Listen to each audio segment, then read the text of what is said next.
A orar o Senhor, vem encher-nos com teu amor, para o mundo agitado esquecer, cada dia a sua vida viver. Nossas vidas vem, pois, transformar, refrigério pra alma nos dá.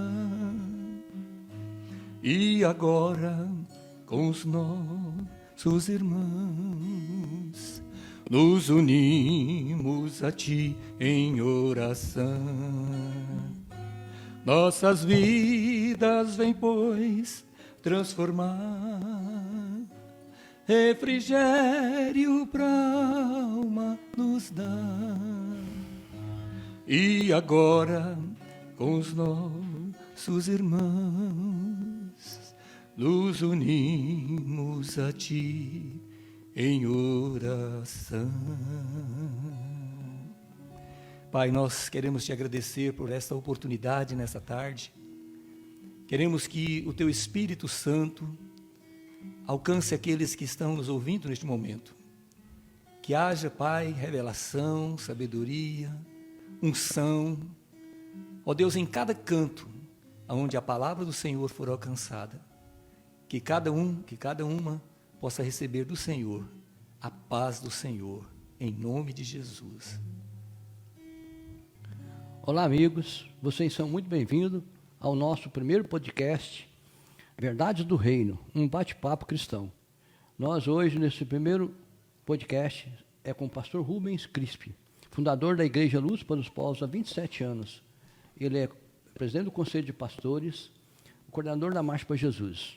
É uma pessoa que tem muito apreço, que no ano 2000 eu comecei a frequentar a igreja dele, onde eu me batizei, onde eu tive a oportunidade, através de um convênio, de fazer teologia, estudar teologia. Então, fui muito abençoado, porque aprendi muito, cresci muito, e quero que ele continue a apresentação dele, que é com grande prazer que ele é realmente um convidado especial. Pastor Darcy, toda a equipe, né, que está nos servindo aqui, eu quero agradecer a Deus por essa oportunidade. Eu acho que nosso relacionamento ele começou de uma forma assim, abençoada por Deus, e que a gente possa aproveitar essa oportunidade aqui para compartilhar com os irmãos os temas que forem nos arguídos aqui. Amém. Então, hoje nós vamos, nesse bate-papo nosso, com alguns temas. São 5 temas. O primeiro é conversão. Depois vem amor fraternal, paz e santificação, o otimismo e o cristão, e o último, oração. O primeiro tema é conversão. Se quem está nos assistindo ao vivo quiser fazer alguma pergunta, pode passar, que ao final nós responderemos. Se tiver algum interesse, né, as perguntas deverão ser de acordo com os temas. Nós vamos nos ater aos temas que nós vamos aqui debater, conversar, dialogar nesse bate-papo. Conversão é uma mudança de vida operada por Deus. É a transformação da pessoa, é a mudança de rumo, é regeneração espiritual. Inicia-se pelo arrependimento de pecados, e no encontro com Cristo, a pessoa tem uma nova vida, e esse arrependimento significa que a pessoa está disposta a não fazer mais. E aí, com a consequência disso, vem a fé. Mas quando é que acontece isso? Pode ser no primeiro encontro com Cristo, pode demorar um mês, pode demorar um ano, ou mais. Então, nós temos aqui alguns exemplos bíblicos que nos mostram sobre conversão. Nós queremos nos basear biblicamente para essas verdades do reino. Jesus, dá a impressão que ele tinha, foram os 12 primeiros que ele chamou, que foram os apóstolos, mas na verdade ele tinha mais discípulos. Em Lucas 6,13, nos mostra que tinha vários discípulos. Jesus, chamando os discípulos, escolheu 12 entre eles. E esses 12 que ele escolheu, ele os enviou em dois para pregar o evangelho. E esses enviados, ele chamou eles de apóstolos. Foi a denominação que ele deu, porque significa alguém enviado. Então, nós temos que traçar esse comparativo para a gente analisar biblicamente Judas Iscariotes, que era o último dos 12, da lista dos 12, foi o que o traiu. Ele converteu. Ele andou mais de 3 anos com Jesus no ministério de Jesus na terra. Ele chegou a converter. Simão Pedro, ele era o primeiro da lista dos 12. Ele converteu desde o início que ele acompanhou Jesus, ou quando que ele converteu? Foi no decorrer, ou foi no final do ministério de Jesus? Quando aconteceu a conversão de Pedro? E fora esses 12 que foram escolhidos no início, teve uma outra conversão muito, vamos supor, empolgante, que foi de Saulo de Tarso, de perseguidor da igreja, um fariseu dos fariseus, um homem entendido do Velho Testamento. Esse teve um encontro com Jesus, né, indo para Damasco, e ali aconteceu algo super interessante. Então, eu quero passar para o pastor Rubens, para ele nos dar seu entendimento. Se Judas Iscariote converteu, quando que Pedro converteu e quando que Saulo de Tarso converteu. Pastor Rubens? Realmente é uma espada de 2 gumes, né? A gente sabe muito bem, eu estava analisando esse assunto das conversões dos apóstolos, e eu tenho comigo que Jesus ele formou a sua equipe com pessoas semelhantes às que há na Bíblia, há na igreja, aliás. O que está na Bíblia são hoje o reflexo do que está na igreja. Hoje nós temos Pedros, né? Nós temos Judas, porque a palavra fala que tem joio no nosso meio, né? E nós temos Saulo de Tarso também, que quantas pessoas que eu mesmo conheci nos meus 40 anos de conversão, eu conheci pessoas que eram anti-evangélicos, anticristãos, pessoas que faziam obras de macumbaria mesmo, e converteu, uma conversão genuína, que eu fiquei impressionado. Então, eu imagino que a igreja ela é a oportunidade de transformação das pessoas. E alguns aproveitam a oportunidade para chegar mais a Deus, outros aproveitam oportunidades para fazer aquilo que vem ao seu coração e elas não resistem.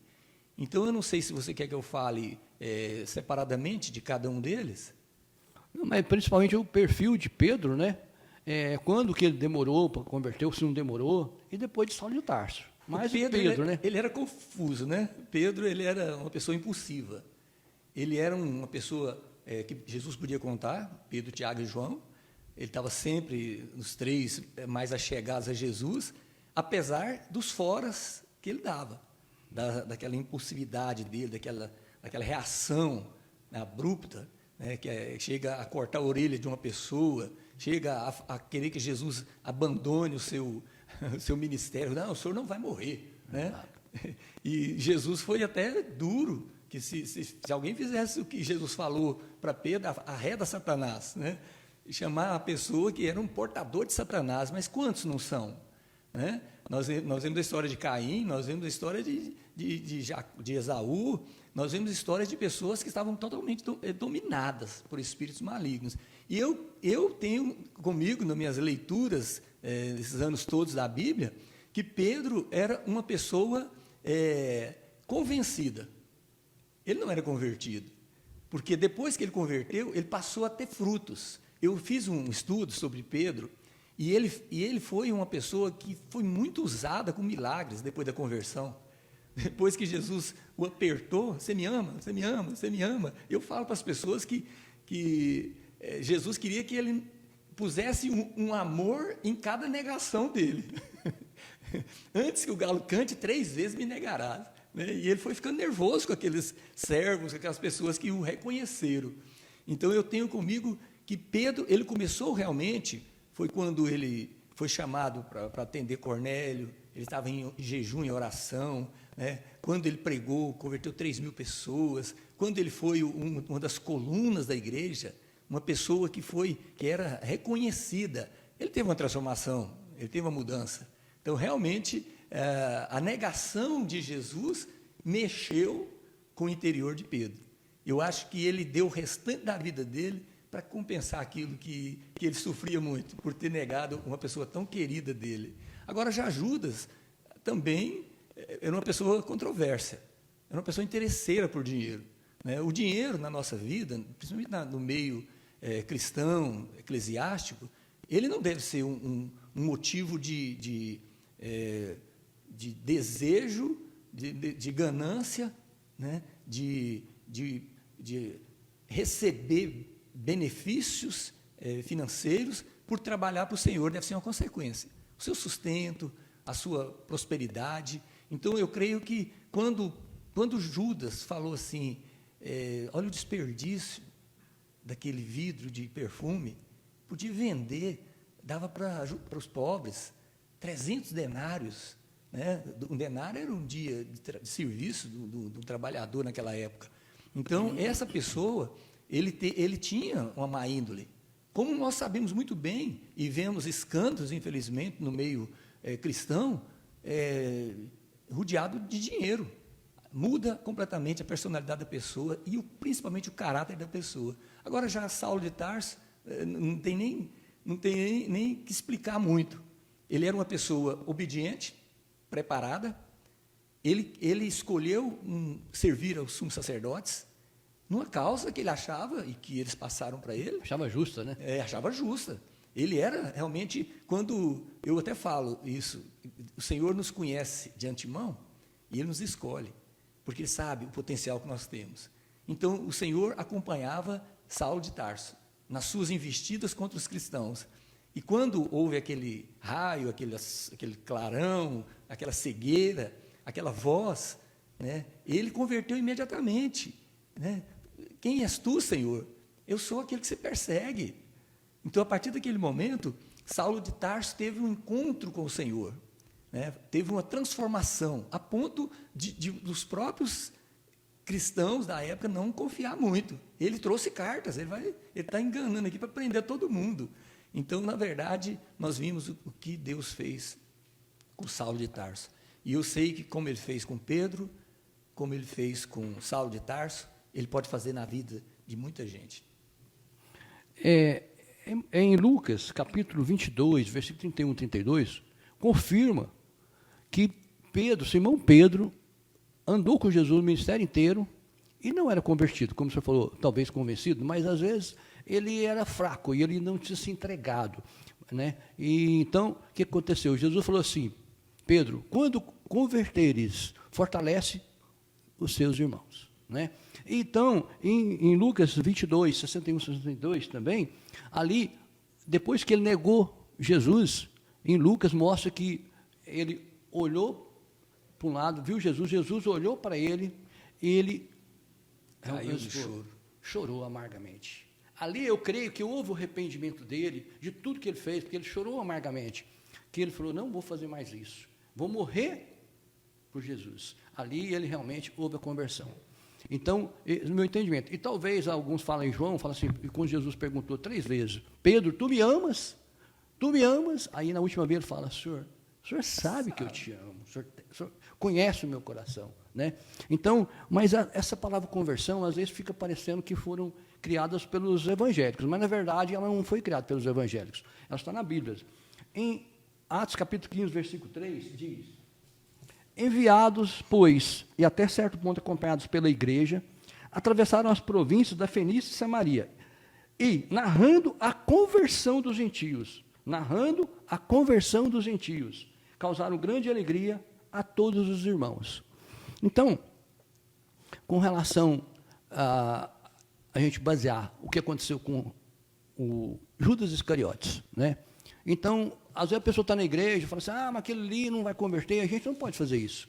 Porque quando os discípulos perguntaram para Jesus, aliás, Jesus contou uma parábola, né, que à noite semearam lá uma plantação boa, o joio. Né, e no outro dia os lavradores falaram assim, Senhor, quer que arranquemos o joio? Ele falou, não, nós vamos arrancar um joio e nós vamos arrancar um trigo junto. Então, vamos esperar o tempo certo. E como é uma parábola, se aplica também na igreja, porque, de repente, a gente vai tirar uma pessoa que vai ser um trigo. A gente não pode fazer o julgamento, quem faz o julgamento é Deus. Né? Então, a gente não pode menosprezar ninguém, até mesmo o próprio Pedro. Né? Pedro era um dos principais ali, mas ficou provado que ele não foi fiel, ele negou Jesus. Mas Jesus, vamos dizer assim, sabia que ele tinha um coração, e, vamos dizer assim, quando eu falei sobre Lucas 22, 31 e 32, que Jesus falou assim, quando converteres, nos versículos anteriores, no contexto fala que Jesus falou assim, Satanás pediu para vos peneirar a muitos discípulos, e eu intercedi por você, Pedro, para que não desfalecesse da vossa fé. Então, quer dizer, ele tinha um carinho especial com Pedro, e sabia do potencial de Pedro, tanto que foi um dos maiores apóstolos da igreja primitiva, né?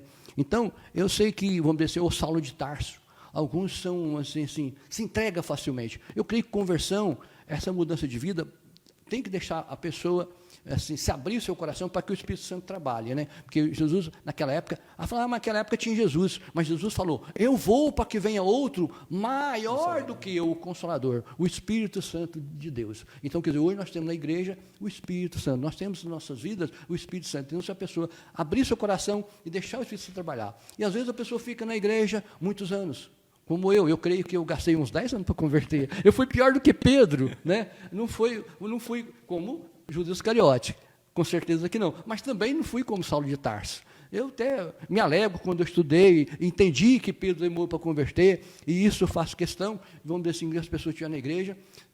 O Senhor espera o melhor de nós, e que nós abramos nosso coração e deixar o Espírito Santo trabalhar, porque na força do braço nós não conseguiremos nada, né? Então, o senhor já respondeu um pouco sobre isso, mas o senhor complementar essa colocação das conversões na igreja, baseado biblicamente, se é isso mesmo que nós estamos falando. Darcy, a Bíblia fala que quem convence o homem do pecado, da justiça e do juízo é o próprio Espírito Santo. Ele que convence. E nós, principalmente nós que somos pastores, somos discipuladores, somos mestres, né? Porque eu creio que você é um mestre, baseado ali em Efésios 4:11, e nós temos que esperar a ação sobrenatural de Deus. Porque muita gente chega na igreja naquele emocional, né? Nós tivemos encontros com Deus, se lembra? E era assim, esse nunca mais abandona o Senhor, esse nunca mais deixa de seguir o Senhor, e nós enganávamos. E muitas vezes alguém que não manifestou foi a que deu fruto, foi a que permaneceu, que vingou. Então, eu sei que Pedro, aliás, nós também, nada se perde de experiências que nós tivemos depois da nossa conversão. Por que a gente converte? Porque a gente permanece, persevera, busca, né, faz a procura, tirar as dúvidas, procura ajuda. Então, essas pessoas que elas são potenciais pessoas convertidas, porque elas estão engatinhando. A Bíblia fala que tem a comida rala, né, para criança. Pedro, acho que Pedro, o leitinho, né? Paulo mesmo fala, eu queria dar comida sólida, mas vocês ainda têm que ter uma madeira. Vocês não aguentam, né, comida sólida. Não, vocês não têm condição. É a mesma colocação que você falou de Jesus para Pedro. Satanás queria te cirandar, mas eu não deixei. Eu amo Jesus porque ele cuidava das ovelhas dele. Pedro não estava preparado para um teste.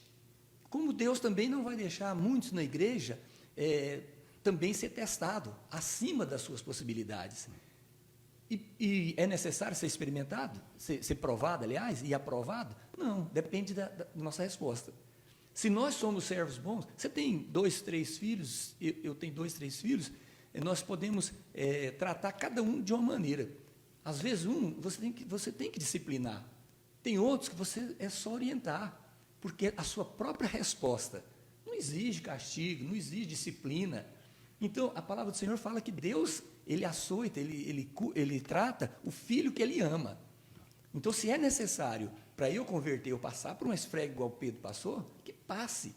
Quem está me assistindo, se for preciso Deus te testar com testes fortes, deixa passar, porque vai compensar. Então, eu acredito que a personalidade dos discípulos é uma prova de que tipo de grupos nós temos na nossa igreja. Pessoas de todo tipo. Umas reagem rapidamente, outras demoram um pouco mais, mas eu prefiro que demore um pouco mais e lá na frente ela ser firme, né? As raízes vão aprofundar mais. Exato. Então, pastor, agora nós vamos ouvir mais um louvor na adoração, né? Tá? Com o senhor aí, agradando nossos ouvidos que os corações sejam tocados. Eu quero dizer para vocês que deve ter músicos melhores. eu sou autodidata, né? Então eu sirvo a Deus nas visitas, nas reuniões. Ali nós estamos assim, mais escondidinhos, né? Agora aqui nós estamos assim, publicamente. Então, eu quero cantar uma música com vocês. Ela, na verdade, ela é uma oração. No decorrer da nossa vida, do nosso dia a dia, nós temos muitos desgastes, né? Muitas perdas, a ansiedade, a preocupação, né? Desgasta. E a gente sabe muito bem que nós precisamos ser renovados pelo Senhor. E eu quero fazer essa oração cantada com aquela música Renova-me. Já não quero ser igual. Põe em mim teu coração. Então, amém. Quem sabe você que está me assistindo, né, nesse momento difícil, de crise, em todos os aspectos, você está precisando da renovação do Senhor. E quando nós cantarmos, se você sabe cantar, cante essa música para Deus, ou faça essa oração para Deus. Eu tenho certeza que Ele vai te abençoar, Ele vai renovar suas forças. Eu acredito que as coisas de Deus, nada é casual, né? Tudo é providencial. E eu tenho certeza que este momento aqui está sendo muito importante para a sua vida também.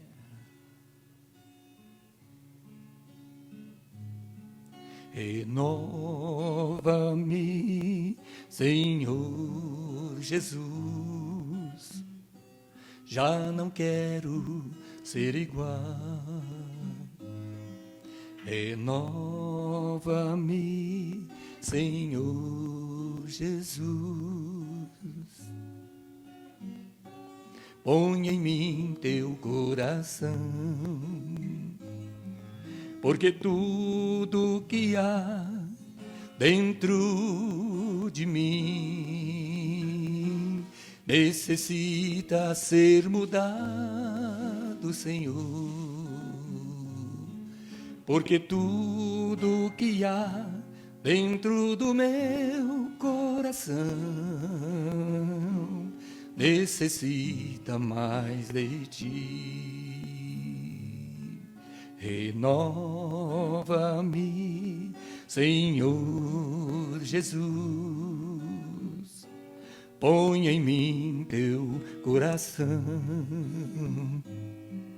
porque tudo que há dentro de mim necessita ser mudado, Senhor. Porque tudo que há dentro do meu coração necessita mais de ti. Amém. Amém. Pastor, nossos temas para nossos que estão nos seguindo, né, nos assistindo, ele é uma sequência. Na verdade, tem um propósito. Depois de que vem sobre a conversão, vemos amor fraternal. Porque a pessoa que converte, ele tem que viver o amor fraternal. Porque muitas pessoas falam que converteu, mas ela continua sendo dura, vamos dizer assim, ignorante, áspera, fechada, mal educada, né? Eu vi alguns grupos de estudos bíblicos em rede social, eu fiquei encabulado. Respostas desagradáveis. Às vezes eu vi até debate, quando coloca assim na televisão, denominações diferentes, um falando coisas duras para o outro, com soberba, coisas assim, às vezes não é mal educada, mas é soberba, de forma que não expressa o que Jesus ensinou e que o apóstolo Paulo também mostrou vividamente na igreja primitiva. Como, no caso, Jesus também profetizou, ou determinou, ou mostrou que quando que ia acontecer isso. Em Mateus 24:12, ele fala, e por se multiplicar a iniquidade, o amor se esfriará de quase todos. E outros falam assim, outras versões, o amor de muitos se esfriará. Quer dizer, de muitos, não de todos, mas de quase todos, ou de muitos se esfriará. Em João 13:35, Jesus diz, nisso conhecerão todos que sois meus discípulos, se tiverdes amor uns aos outros. Até parece que muitos falam que converteu, está na igreja, mas muitos parece que, vamos dizer assim, não são discípulos, né? Ou não se importa ser discípulo, porque não demonstra esse amor. São pessoas assim que trata da maneira que era. Eu sei que a pessoa tem falha, fraqueja, a gente é humano, mas não tratar todo mundo igual. Mas então, será que nós estamos vivendo o início das dores, porque vamos ver assim, como isso Jesus já antecipou, ou será que a igreja tem que viver? Por exemplo, eu gosto muito de analisar biblicamente as coisas pelo seguinte, em 1 Coríntios capítulo 12, no último versículo 31, a parte B, porque no 12 fala sobre os dons do Espírito Santo, mas a parte B, lá no último versículo, fala assim, ó, o apóstolo Paulo fala, e eu passo a mostrar-vos ainda um caminho sobremodo excelente. Eu ainda passo a mostrar-vos ainda um caminho sobremodo excelente. Aí ele vai falando, aí no versículo 3 em diante, ele fala assim, e ainda que eu distribua todos os meus bens entre os pobres, e ainda que eu entregue meu próprio corpo a ser queimado, se não tiver amor, nada disso me aproveitará. O amor é paciente, é benigno, o amor não arde em ciúmes, não se ufana, não se ensoberbece, não se conduz inconvenientemente, não procura os seus interesses, não se exaspera, não se ressente do mal, e não se alegra com a injustiça, mas regozija-se com a verdade. Tudo sofre, tudo crê, tudo espera, tudo suporta. Então, este amor existe hoje entre os irmãos? Existe esse amor na igreja? Ou você acha que ele está esfriando, como é o início das dores, nós estamos nas dores? O que o senhor entende sobre isso? Eu entendo que, primeiro, esse capítulo 13, ele é uma continuidade das orientações a respeito dos dons espirituais. Porque se você tem Deus na sua vida, se você tem esses dons, se você manifesta esses dons proféticos, de cura, né, de falar em língua, de interpretar línguas, de discernir espíritos, se você tem isso, você tem muito de Deus. Então não condiz você ser um turrão, você ser um ignorante, você humilhar as pessoas. A partir do momento que você tem Deus na sua vida, alguma coisa você tem que manifestar. Afinal de contas, eu estava lendo hoje, pelos vossos frutos conhecereis. Então, nós somos conhecidos por pessoas transformadas, por pessoas que tiveram uma experiência com o Senhor, por pessoas que carregam dentro dele o Espírito Santo e manifesta exteriormente os dons do Espírito. Né? Porque, na verdade, dons não é para ser guardado. Dom é para ser distribuído. Dom é para servir. Para servir, para usar. Por exemplo, o dom de cura. Eu tenho o dom de cura, mas eu não curo ninguém em nome de Jesus, então está uma coisa errada. Agora, não é certo eu estar cheio, existe. Quero deixar bem claro que existe.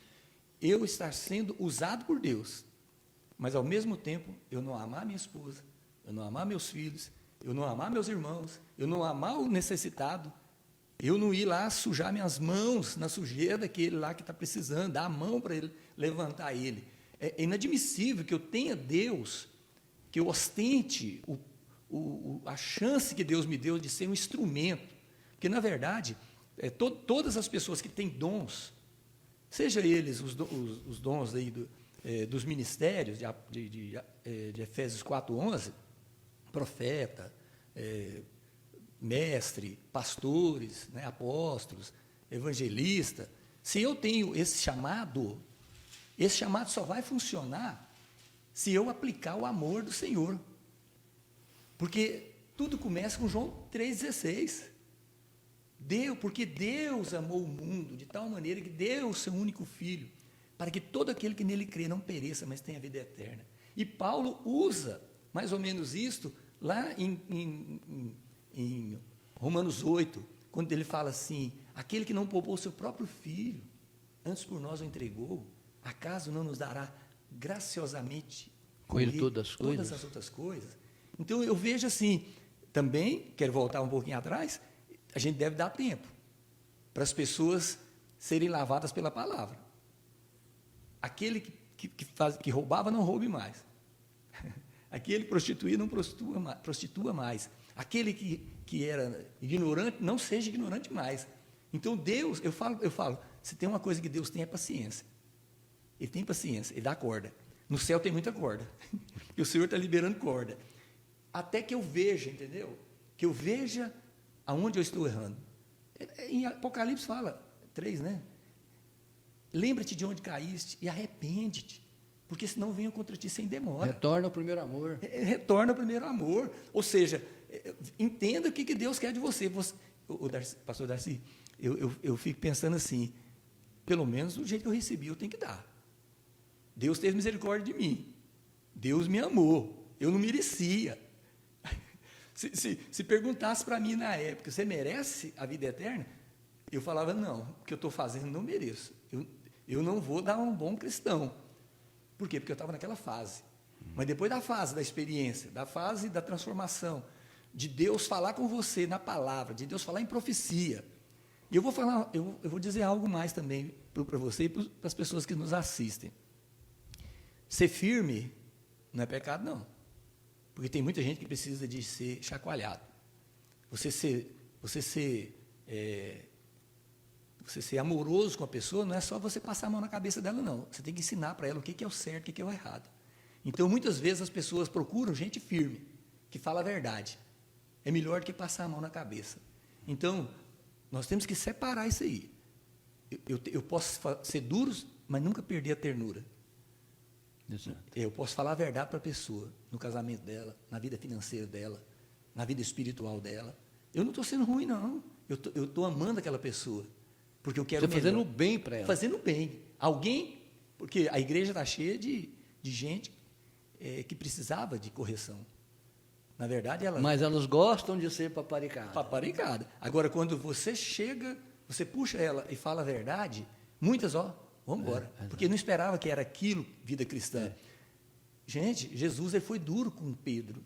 Jesus foi duro com Herodes. Jesus foi duro com tanta gente.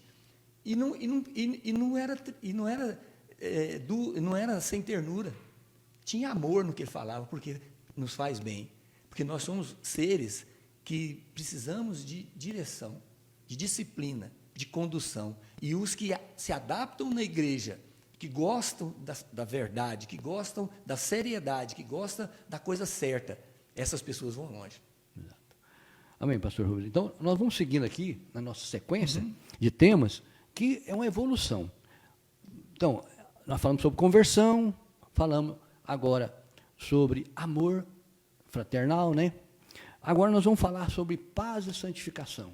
Porque paz e santificação, vamos dizer assim, é a vida do cristão. E às vezes a pessoa não consegue, né? Então a Bíblia nos ensina, nos mostra sobre paz e santificação. Inclusive em Hebreus capítulo 12, versículo 14, fala assim: segui a paz com todos, e a santificação sem a qual ninguém verá o Senhor.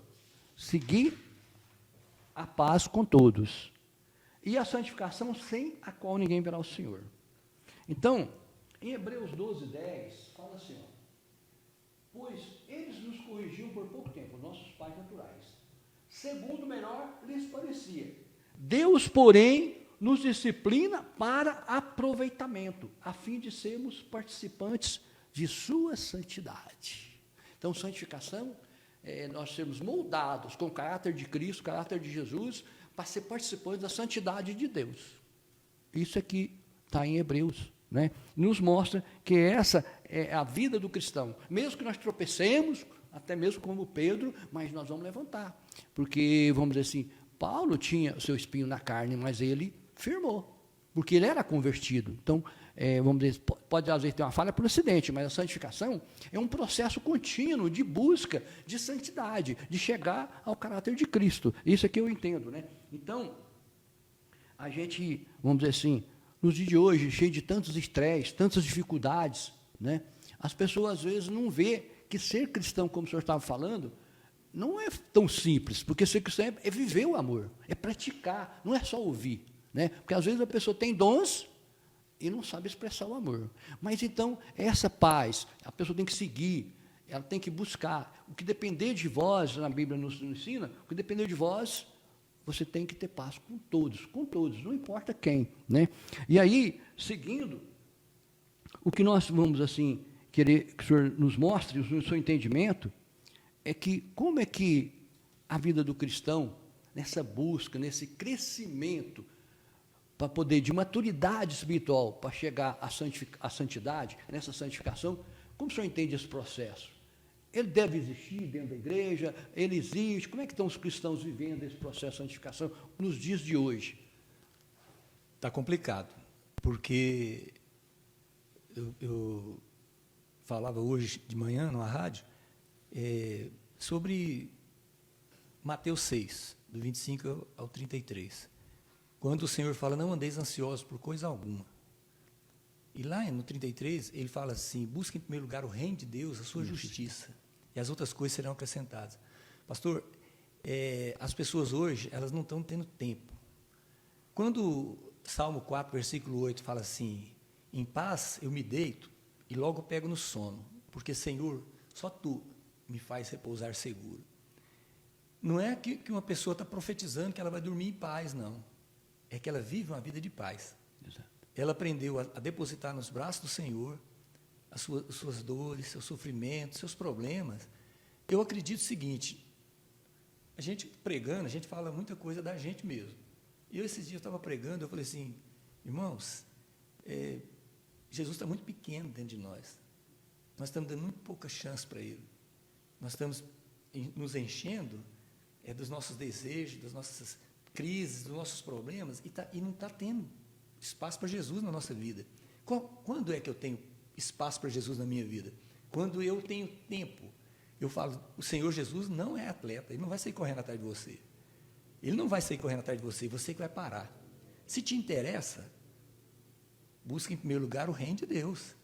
Se te interessa, acha um tempo para o Senhor. Então, a paz, aliás, a santificação não vem sem antes esse processo de paz. Exato. Deus não atropela as coisas. Você tem que vencer primeiro essa angústia, essa ansiedade, essa preocupação, sabe? Não descansa no Senhor, né? Não descansa no Senhor, é uma pessoa tumultuada e diz que é cristão. Nós apenas mudamos de religião, nós não mudamos interiormente. Nós somos hoje desesperados por conseguir alvos, objetivos, propósitos que nós colocamos, mas nós não paramos para escutar Deus. Então, eu acho assim, a paz, ela começa com alguns ajustes na nossa vida. É a mesma paz de guerra. Se você deixar por conta dos dois, no instantinho vão explodir um ao outro. Mas se tu tiver os intermediários, aqueles que impedem que a guerra continue, nós precisamos disso, e o Espírito Santo, ele está falando conosco, a Bíblia está falando conosco. Sede perfeitos, porque perfeito é meu Pai que está no céu. Então, eu tenho que falar, Senhor, Salmo 139, 23, 24, sonda-me, ó Deus, conhece o meu coração, prova-me, conhece os meus pensamentos, vê se há em mim algum caminho mau, olha aí, caminho mau, e guia-me pelo caminho eterno.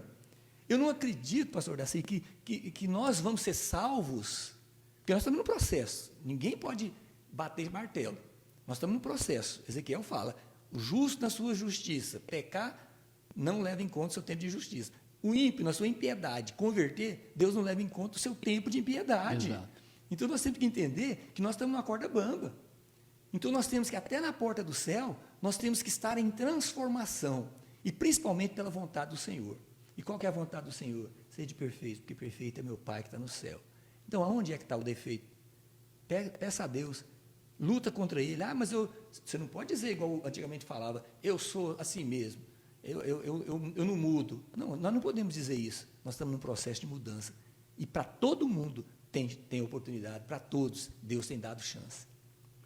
Como em 1 Pedro, o Pedro cita, né, lá do Velho Testamento, esse daqui Deus falou, sede santo, porque eu sou santo. Sede santos, porque eu sou santo. Então, esse é o propósito de Deus para a vida do seu povo, dos seus filhos. É interessante, pastor, que no céu não vai ter transformação, não. Nós já vamos entrar transformados. Nós vamos entrar transformados. O tempo que nós estamos estudando a Bíblia, orando, participando da igreja, participando das coisas de Deus, é o tempo da nossa mudança. A gente não muda aqui e nem as pessoas vão mudar no inferno. A nossa oportunidade é aqui. Morreu, terminou a sua chance. O que você fez, e eu vou dizer para o irmão, para vocês, eu vou dizer, tem muita gente que andou muitos anos na casa do Senhor e até hoje ainda não foi transformada. São pessoas duras de coração, igual nós comentamos aqui, são pessoas irredutíveis, São pessoas que preferem abandonar os caminhos do Senhor, os ministérios, o chamado, do que se submeter a uma transformação. Repetem o povo hebreu no deserto, 40 anos. Interessante que Romanos 12, né, 1 e 2, fala, transformai-vos a vossa mente, pela renovação da vossa mente, né, para saber qual seja a boa, perfeita e agradável vontade de Deus. Eu vou te dizer uma coisa, aqui nós temos nossa residência, nós temos nossa casa. Lá não entra qualquer um. Se entrar um gritador, um brigador, uma pessoa que não tem lado de chegar nela, nós pedimos para ela sair.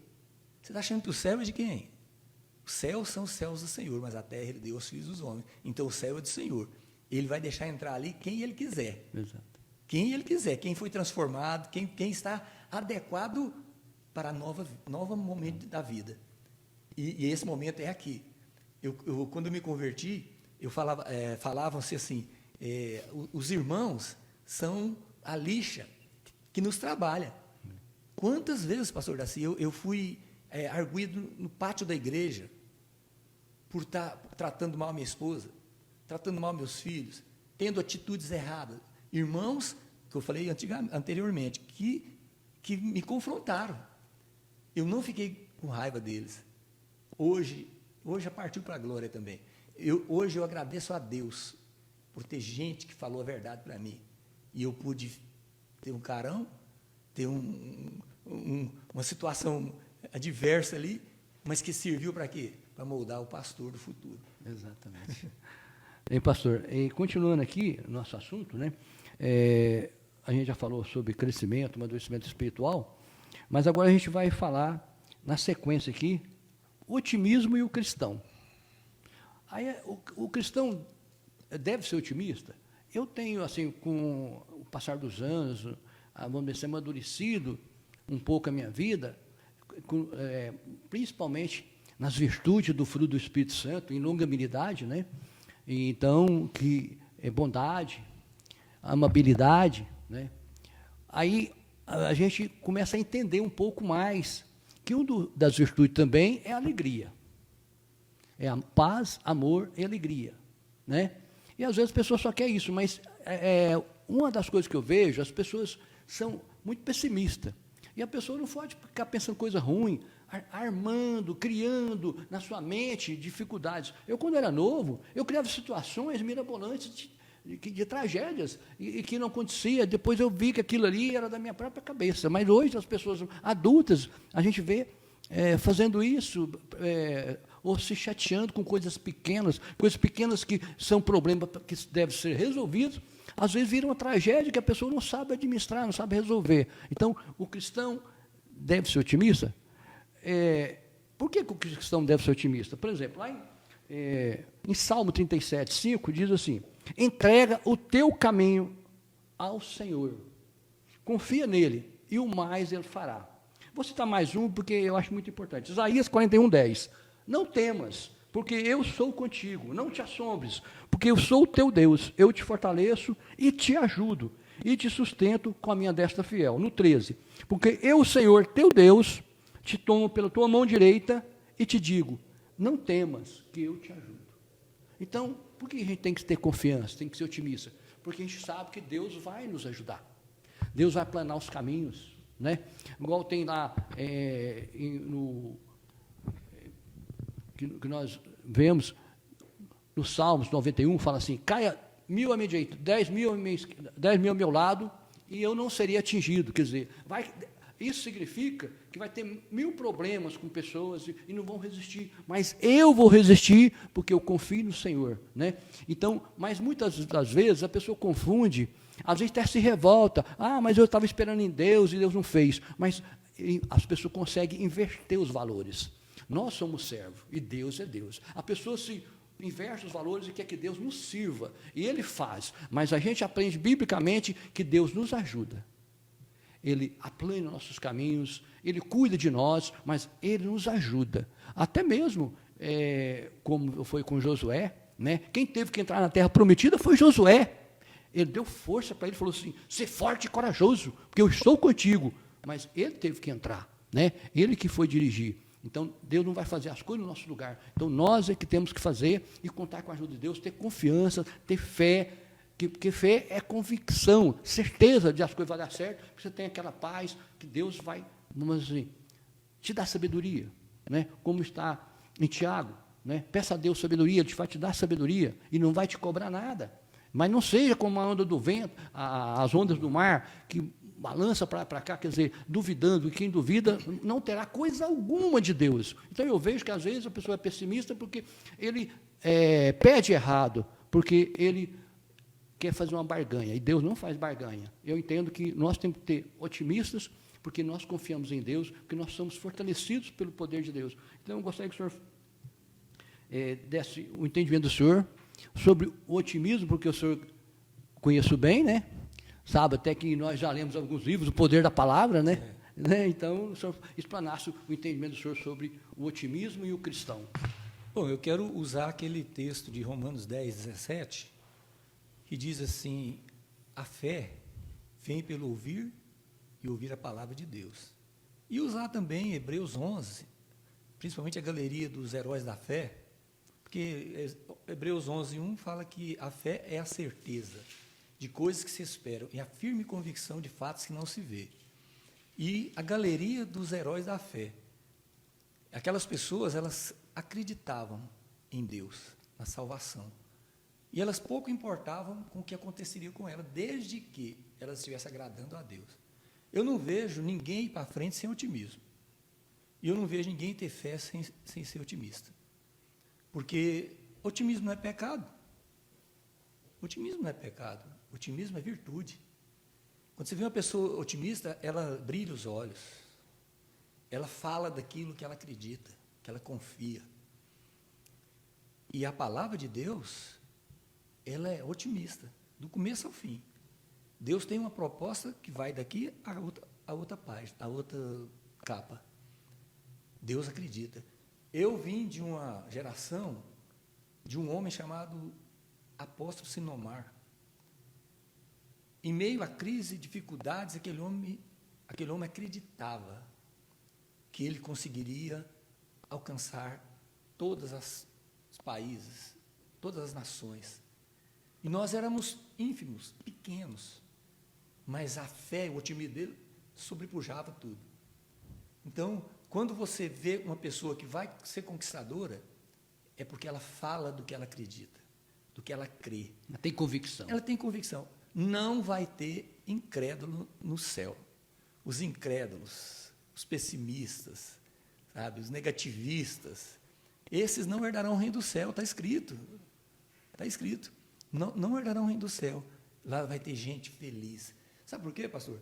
Porque lá não tem jeito de você encontrar uma pessoa no meio do caminho e ele falar assim, eu estou enfadado aqui. Não, ele vai estar usufruindo daquilo que ele acreditou. E eu vou dizer para você que quando Abraão creu em Deus, ele foi otimista. Exato. Ele não tinha condição física, pastor. Ele não tinha idade. A mulher dele não tinha, mas tinha uma palavra. Acaso há algo impossível para Deus? Você quer uma coisa mais otimista do que isso? Exato. Saber que eu te pego pela mão direita, eu te guio, eu estou contigo, não te deixarei órfão, não te abandonarei. Como é que você não fica otimista? Como é que você não brilha os olhos quando você vê uma pessoa num duro, uma pessoa que está querendo, um suicida? Nós já tive a oportunidade de conversar com um suicida. A pessoa estava querendo tirar a vida, porque nada mais para ela prestava, pastor. Se o mundo não te dá nenhuma um vislumbre de esperança, crê em Deus. Crede também em mim, diz o Senhor Jesus. Na casa do meu pai há muitas moradas, se não fosse, eu vos teria dito. Então, eu não separo essa palavra, otimismo de fé. Porque quem tem fé é porque é otimista. E quem é otimista é porque tem fé. Então, nós temos que acreditar naquilo que nós pregamos. Eu não fico procurando religiões. Eu não procuro verdades. Eu encontrei Jesus, que é o caminho, a verdade e a vida. E ele diz, ninguém vem ao Pai senão por mim. Então, como que eu não vou crer nisso? Agora, eu não posso fazer como Pedro fez. É um fantasma. andando sobre as águas. Exato. Calma, calma, sou eu, Jesus. Pedro, impulsivamente, Senhor, se é tu, mande que eu vá até o Senhor.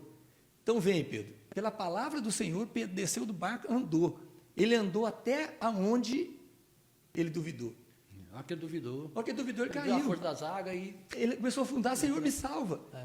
Homem de pequena fé. Então, na verdade, nós vamos andar, pastor. Nós vamos andar enquanto nós acreditarmos. A partir do momento que eu parar de acreditar, eu paro de andar, porque eu vou me afundar. Pastor, eu tenho um versículo que eu gosto muito, mas eu vejo muitas pessoas ver só a primeira parte do versículo, Hebreus capítulo 11, versículo 6. Fala assim, de fato, sem fé é impossível agradar a Deus. Todo mundo sabe até de cor, né? Mas o final as pessoas esquecem. Porquanto é necessário que aquele que se aproxima de Deus creia que Ele existe e que se torna galardoador dos que o buscam, se torna presenteador dos que o buscam. Então, tem que ter fé, mas é necessário, né, que acredita que Ele existe, mas que Ele abençoa, que Ele presenteia aqueles que o buscam de coração, aqueles que fazem a vontade de Deus, né? Então, nós encerrando essa parte aí desse tema, agora nós vamos partir para um outro tema, que é um tema sobre oração. Esse é um tema livre, né? Porque eu quero que o senhor explane, eu vou só falar algo, porque eu creio muito, vamos supor que a gente, às vezes, não é pelo muito falar, né? Mas também é cientificamente comprovado que a oração faz bom para a alma, para o espírito e para o corpo. Cientificamente comprovado. Quero que o senhor fale um pouquinho sobre a oração, para encerrarmos nossos temas. Jesus, ele foi uma das pessoas que mais nos incentivou a orar, né? Tanto é que ele colocou ali a oração do Pai Nosso, que é um esboço, né, do nosso estilo de oração. Mas eu vou falar uma coisa para você: cristão que não ora não é cristão. Ele é uma pessoa doente, ele é uma pessoa desesperada, ele é uma pessoa sem fé, ele é uma pessoa sem resultado. Porque nós hoje estamos colhendo bênçãos de orações de 10 anos atrás. A nossa oração ela fica diante de Deus, até na hora que ela vai ser respondida. E a palavra do Senhor fala que Jesus chamou os discípulos para ajudá-lo a orar. Vamos comigo orar? E quando ele começou a orar sobre a morte dele lá, Pai, se for possível, afaste de mim, né? Mas não seja como eu, mas como eu quero, mas como tu queres, a tua vontade. Ele olhou, os discípulos estavam dormindo. O que ele falou? Acorda, nem uma hora pudesses vigiar comigo, não pudesse orar comigo. Eu falo para muitas pessoas, se nós fôssemos um pouco mais de oração com substância, oração com conteúdo, sabe? Não é aquela barganha, me dá, não é isso, é abrir seu coração para Deus. Nós não precisaríamos de psicólogos, psicoterapeutas, nós não precisaríamos de nada. Você ia lá, sobrecarregado, cansado e sobrecarregado, e Ele te aliviaria. A oração muito pode em seus efeitos. Então, todo o homem de Deus que está na Bíblia, ele teve um tempo com Deus. Ele teve um tempo de oração. Ele teve um tempo de ouvir o Senhor, porque não é só falar para Ele, você tem que ouvir no seu coração também. Você tem que sentir paz. Seja a paz de Cristo o árbitro nos seus corações. E uma pessoa, ela não vai vencer se ela não orar. E outra coisa, tem o tempo que nós recebemos a oração dos outros, tem o tempo que nós fazemos oração pelos outros. Uma nós estamos aprendendo e na outra nós já estamos distribuindo. A oração ela pode ser pessoal e ela pode ser coletiva. Ela tem o seu significado.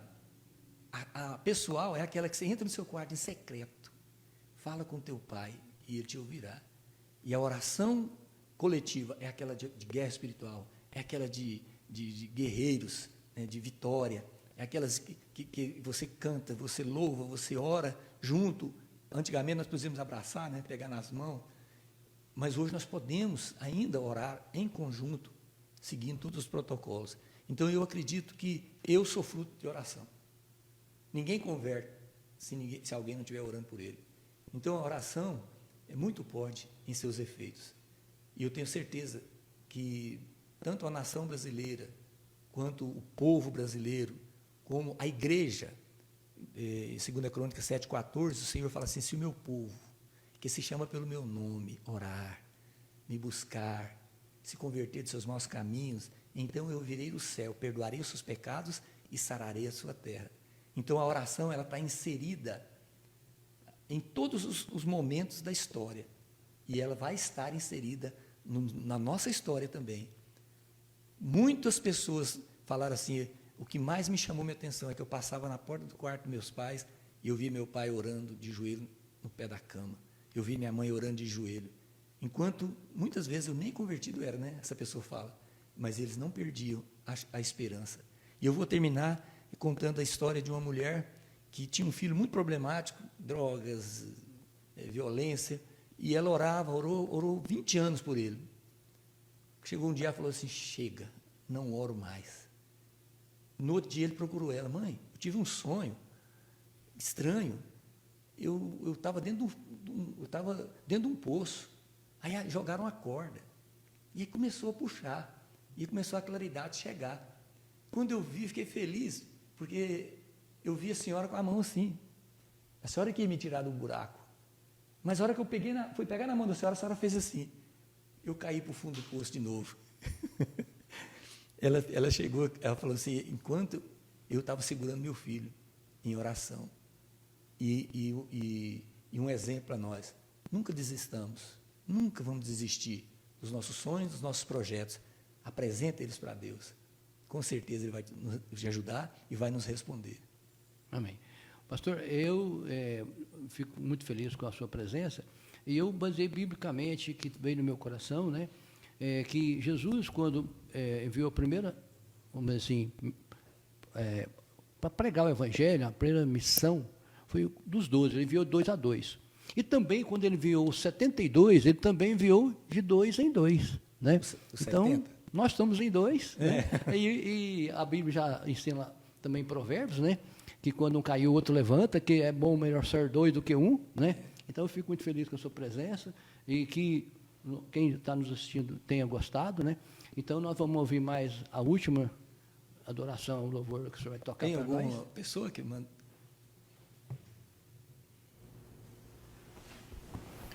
Quem está acompanhando de pertinho desde o começo é o irmão Rony Ivan Nunes, né? O Gesmar Ricardo, o Dinari Gonçalo, a Vilma Parreira, a Ana Clara Almeida, a pastora Neia, a Cleonice Barcelos e a pastora Gilda. Esse aí está acompanhando desde o comecinho. Dá um abraço para todos eles, né? Que estamos acompanhando desde o início, né? Que Deus abençoe eles. Pastora Gilda é minha esposa. Se ela não estivesse me assistindo, um abraço para todo mundo também. Eu vou tocar uma música, então, sobre oração. Já que nós encerramos com a oração, quero que a gente cante essa música.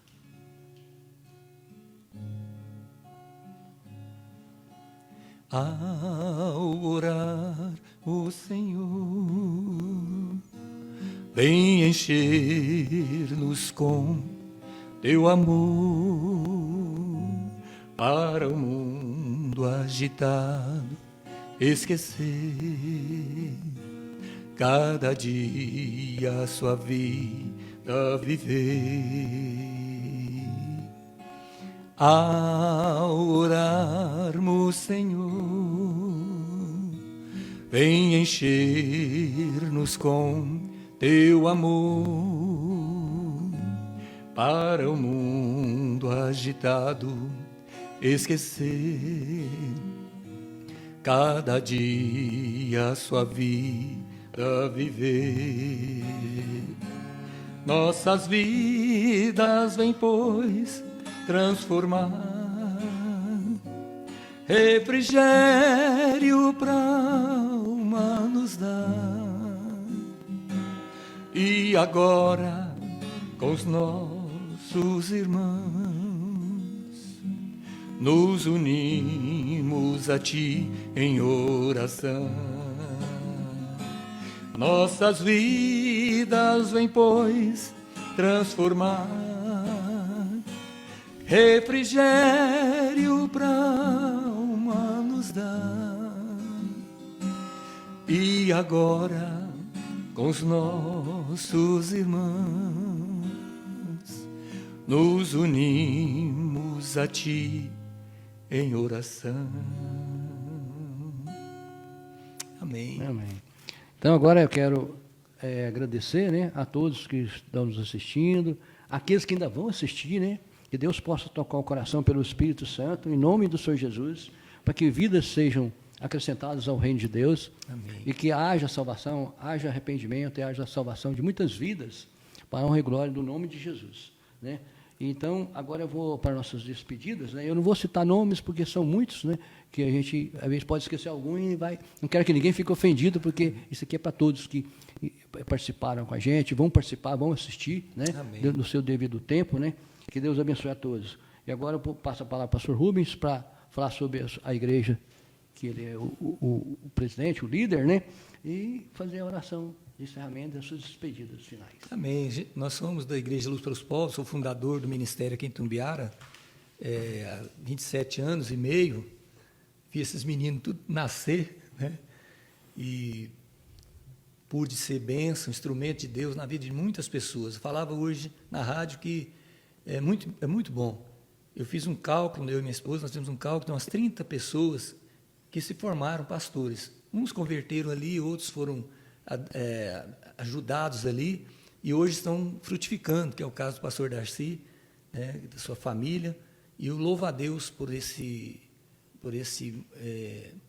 vontade sua, né, de propagar o Evangelho, de levar também algumas revelações, alguns ensinamentos mais profundos na palavra. Às vezes nós temos sempre palavras só de vitória, mas nós temos de agrado, né? De agrado. Então eu acho que nós devemos discutir temas como esses que você colocou aí. Isso vai enaltecer, vai crescer, vai melhorar muito a qualidade de vida cristã. Então eu quero assim agradecer vocês, os meninos, né? Que Deus abençoe vocês, a Adriana também, que Deus abençoe a casa de vocês e esse ministério, que cada dia seja melhor. E nossa igreja está ali na Rua Santa Helena, número 202, é a sede própria, e vocês estão convidados. Quem ainda não tem uma igreja onde serve ao Senhor, nós estamos ali para continuar a nossa missão. Amém. Então, estamos despedindo, né? Amém. Com a graça de Deus, que Deus abençoe a todos, em nome de Jesus.